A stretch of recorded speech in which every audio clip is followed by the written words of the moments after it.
Air. The new album is The Search for Everything. It's out now. Dead and Company's fall tour is underway. You can get tickets now. And New Year's Eve at the Forum in LA with Dave Chappelle. That's cool. Bob's comedy special, Bob Saget 0 to 60, is available now on iTunes and Amazon. Back to the phones. Caller, what's your name and from where are you calling? My name is Melissa, and I'm from Whitman, Massachusetts. Hey, Melissa, what's your question? Oh, my question is for John. John, which part of your body do you think is a wonderland? Let me just say that this friggin' song title has got legs as a joke. It really does. It just keeps paying dividends in the comedy world. What is your favorite part of your body? Your supple lips? Or is that mine? Oh, you know what? I have very good hands. You do have good hands. I have very good hands. You do. Yeah. You have doctor's hands. I have, I have my, you know, they're like, look, I don't even get manicures or anything, and they're right. They're just right. They're just. That's why. Is that why you play so well? You think? Like, yeah, because look how big my thumbs are. Like that's crazy. Those are huge thumbs. But these aren't as big. I'm not stoned at all. I'm just looking at how big my thumbs are. Back to the phones. Caller, what's your name and from where are you calling? Hi, this is Jerry Ann from San Francisco. Hey, what's your question? Thanks for the dead air. Oh, sorry. Andy, I just want to say I've loved you since your first episode, and my question is for Bob and John. Okay. What's your most favorite and least favorite Grateful Dead song? Oh, I want to get in on this. Okay. I just love trucking. I don't know why. It's just something that I always went with. And I like being in a truck with a guy. He'll pick me up and I'll just go, trucking. That's what the song's about. It's about hitchhiking. It's about you and one friend trucking around the world. And we'll smoke pot named after me. Yeah, I don't smoke pot, but I want people to smoke me. What's yours? Always one at the end. I'm trying. Tons of, well, but I'm going to pull you into this because you and I think, have the same least favorite Grateful Dead song. France. I know, which is so crazy that Laura Linney was on this show, and for some reason I got talking about the Dead. I go, "What's your favorite Dead song?" And she said France. Maybe that's the first one that comes to mind. I don't know. I don't know. But what's your favorite? What's your current favorite Dead song? Like current as of this day? As of this day. Like, okay, because it changes every day. Yeah. Based on also what I played yesterday. Yeah, right. But if I only had one song, get on stage tonight and play one song and get off, it'd be like Ramble on Rose. Mm-hmm. I just like that song. I got to tell you something. I love a John Mayer Bertha. I love a John Mayer Franklin's Tower. Thank you. I love a John Mayer Casey Jones. How do you feel when you're talking about this when you know that a lot of the people watching have no idea about the Grateful Dead, but are huge housewives? How do you reconcile the housewife? I don't Grateful care Dead because nexus? I feel that it's something that I either want them to know about or it's my show. So, That's right. Yeah, I'm going to do it. Back to the phones. Caller, what's your name and from where are you calling? Hi, my name is Josie. I'm calling from Chicago. Hey, what's your Hi, question? Andy. Hey. I love you. Love your show. Thanks. My question's for John Mayer. What's the one thing that people would be surprised to know about Dave Chappelle? About Dave Chappelle? Yeah. You guys have been doing this tour for So on and cool. off. Well, Bob's a friend of Dave's much longer than I've been a friend of Dave. Dave is an unapologetic fan of 80s pop music.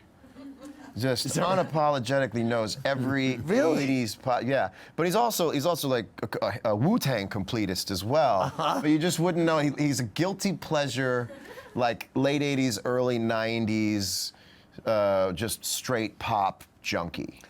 Bob, are you scared of crossing the line more than ever these days when the world is looking to finish that sentence. It's a very turbulent time. Right. People are falling like crazy. And a few people, just a few, are being accused unrightfully. To me, it's incredibly disturbing. It's also if there's anything positive to come from it, it's necessary because it puts people that might not have a conscience on patrol. It puts people that are in power that are doing, I don't want to get kicked out of the business, so I'm not going to abuse anybody. Right. I'm not going to do any of this. But I also think we can learn from this and we can come out of this and treat women properly, if it's reversed, people just need to stop doing this. No flags have been read before and people are called on it. And so, I'm very concerned about the world, but I think we need to stop everything that's happening, especially from the very top. Because there was a day of, one of the first tapes that came out was grabbing the thing. Yes. And that had that message. And You mean the Trump XSL? Yeah, and it made it okay. Right. Because it's locker room talk, and it ain't locker room talk if you're walking into someone's office and ruining their plans. Yes, I think I know what you mean. Although it might be good for plants, it's protein. I don't know. You always go one step Too Yes. far. Well, that was your question. Yes, no, So you're it will right. be And you answered. did ask me. Yeah, I know I It did. will be answered Yes. by any responses to this show. We're going to find out live. Just wait a day. Yes. Check your local papers. Patrick W. texted, John, how much did that blinged out necklace of the dude cost you? You got it for yourself for your 40th birthday present. You Instagrammed it. Yes. It's amazing. It's an art piece. It's half. It's for real. Like it's from all the legitimate reasons of wanting to like. It's an indoor chain. Yes. It's not an outdoor chain. It's an indoor chain. But I think it will actually create music. I think if I wear this chain in the studio, it will create a certain swagger. Yes. That only a man wearing 1.5 pounds of white gold can produce. Yes. It's amazing. And That it's an is art the piece. dude. That's the Yeah, dude. that's the It's dude. an art piece. Yeah. But don't let me slip away from this question. It was a lot of money, but it could have been a lot more money. But I'm friends with Ben Baller, who made the chain. It's incredible. It's still a lot of money, and that was part of the birthday challenges to kind of like, I don't have a significant other, and that was kind of the thing that a significant other, that might have been the role that a significant other would have played, is like, here's this friggin' dumb thing that should make you really happy, and I want you to remember how much I Right, so love you bought it for yourself. Remember I'm telling you? Yeah. Can't wait to hand my scripts to my girlfriend. Here's how you talk to me. Last call of the night. Caller, what's your name and from where are you calling?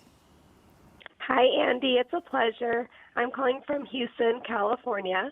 Houston, California. That's very confusing. What's your question? It's Houston, like Hugh Hefner, just with a S-O-N at the end. Oh, Houston? Houston. Oh, okay. Oh, I thought it was like a difficult baseball game. Yeah, me too. Me too. See, the Dodgers played Houston. What's your question? My question is for Bob. Bob, my best friend Miranda and I have been wondering, what was your worst heckling experience, and how did you handle it? I've had a lot of them Right. because I did 10 years of stand-up before I was able to even do stand-up. I was in San Francisco playing a club, and a gentleman got up on stage and grabbed me in a headlock. And he was like 7 feet tall. And to get out of it, I took the mic stand and I poked him in the butt with it. Wow. And he ran away. Wow. You sure it wasn't a Pokemon? It was a poke a butt. And then we stayed in touch. We're still sitting Yeah. you know. Bob, I mean, how crazy that you and Stamos got engaged, like, within... It does sound like Stamos and I got engaged. I Right, think, it I think, does. I think in the German papers that's what it says. But I mean, isn't that wild? Isn't that wild? The way Well, I knew he and I. Here it is. You're getting it first. He and I. That's what I said to him. See, I have to do that. you always do it. Well, I learned it from my dad. He had a problem. Okay. So, but John had told me I'm going to do this. I'm going to propose, and I said I'm going to do the same thing. And it's kind of weird because you're not telling your significant others. But he said I did it, and I did it at Disneyland, and I said I did it, and we were like in the woods in a lovely place. And I turned off Stranger Things to propose, and then she was really annoyed. Why'd you turn that off? I want to watch that. He told me, it's true, it's not a joke. He said that's what he did. so funny. That's amazing. Yeah, I know, because it's a really good show. I don't know. Now what I that's was a thinking. Netflix and chill. I know. That is a Netflix. It's a Netflix and chill. That's a Netflix and chill. That's an Andy Samberg closing move. I want to thank Bob Saget and John Mayer and Barbara Streisand behind the bar. For more, click around BravoTV.com, everybody.